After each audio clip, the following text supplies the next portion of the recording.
global e-learning, an ethnographic approach to internet presence, speaking the language of the digital native.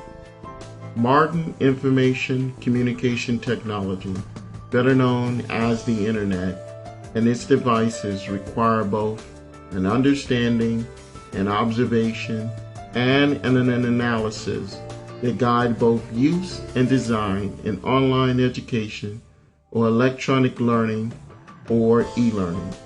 The approach represents an ethnographic approach that considers current cultural innovations in communities, organizations, and internet use. These innovations encompasses both an understanding of the literacy practices of the digital native and the technical and social infrastructure of the internet to communicate content in an effective way. But what is a digital native?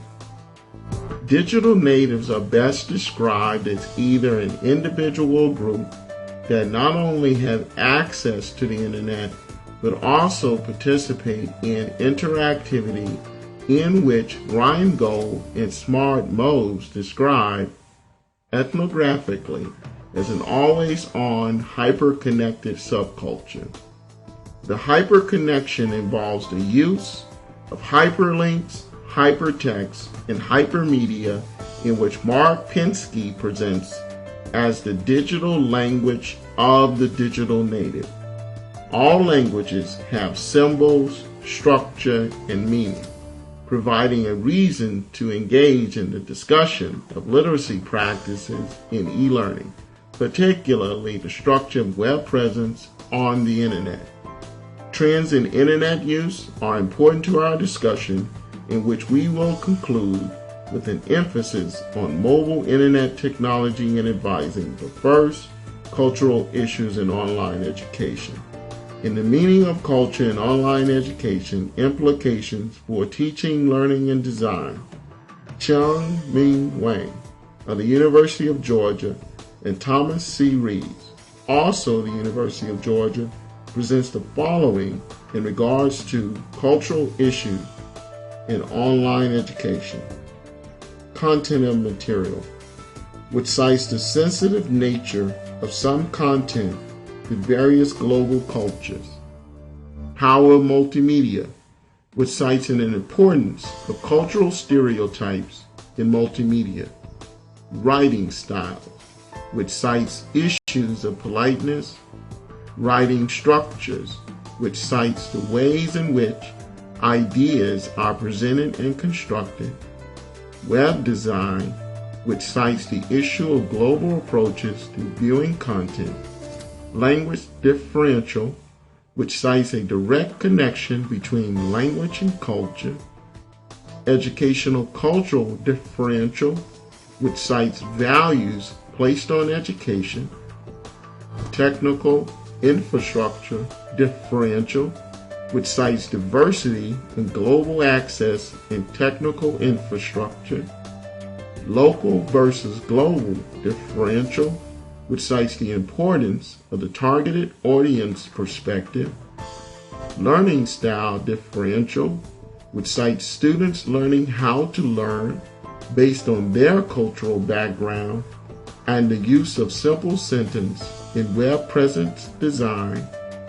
Reasoning pattern differential, which cites the importance of the different thinking patterns of cultures.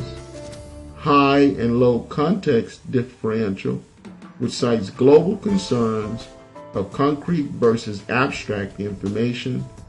And social context differential, which cites issues of new information and literacy based on social context during interactivity. Listening to Wang and Reed, an ethnographic approach to web presence, considers all these cultures in online education, design, and cyberspace. Yet the current presentation seeks to highlight these cultural issues featured in Olive Color to structure discourse about digital language for the digital native and mobile internet technology use for advising e-learning. Ethnographic approach to web presence. e-learning for advising. An approach to an effective way of communicating content, particularly for the digital native, involves the structure or culture that students are used to. Since 1979, no other author has been cited in defining culture more than Gert Hofstede. Hofstede contends that every person carries within him or herself patterns of thinking, feeling, and potential acting that were learned throughout their lifetime. This mental programming, or software of the mind, provides a useful way of considering the hyper-connected, always-on subculture or digital natives, observing and analyzing how the digital native acquires language and how to design web presence on the internet consistent with the literacy practices of the digital native, speaking their language, digital. Pervasive internet use, mobile internet technology, and advising. In 2005, Susanna Fox of the Pew Internet and American Life Project report contends that 68%, or 137 million people, use the internet compared to 65 million people who never use it. Device and internet use are inherent in all societies, yet mobile internet technology represents a trend that is here and provides the greatest opportunity to challenge current power structures in how information is accessed and how and when literacy practices take place. Average costs of computers initially priced out the low socioeconomic users.